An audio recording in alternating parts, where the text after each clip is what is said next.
26 मार्च चिपको आंदोलन के नाम से जाना गया।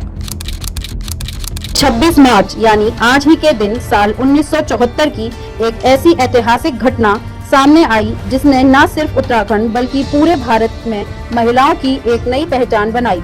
ये वो दिन था जब चमोली जिले की रेणी गांव की साधारण दिखने वाली महिलाओं ने अपने साहस, एकजुटता और हिम्मत से इतिहास रच दिया।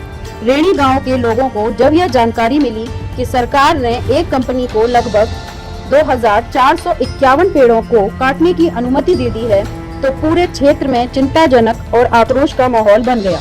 ये पेड़ केवल लकड़ी नहीं थे, बल्कि लोगों की आजीविका, उनके पशुओं का सहारा और पर्यावरण का संतुलन बनाए रखने का आधार थे।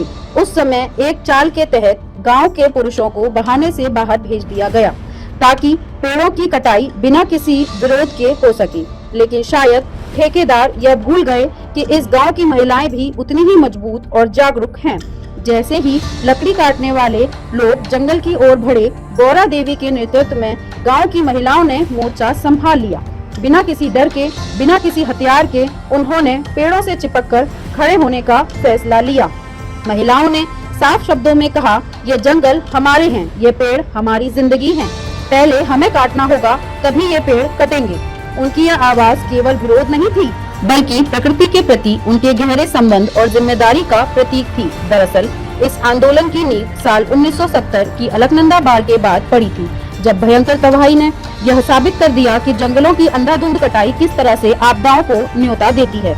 इसके बाद 1973 में चमोली के मंडल गांव से इस आंदोलन की शुरुआत हुई, जहां ग्रामीणों ने पहली बार संगठित होकर जंगलों को बचाने के लिए कदम उठाया। लेकिन 26 मार्च 1974 का दिन इस आंदोलन का सबसे निर्णायक और ऐतिहासिक मोड़ बन गया, जब रेणी गांव की महिलाओं ने अपने साहस से न केवल पेड़ों को बचाया, बल्कि पूरे देश को एक नई दिशा दिखाई। धीरे धीरे यह आंदोलन एक जन आंदोलन बन गया और देश ही नहीं बल्कि दुनिया भर में इसकी गूंज सुनाई देने लगी।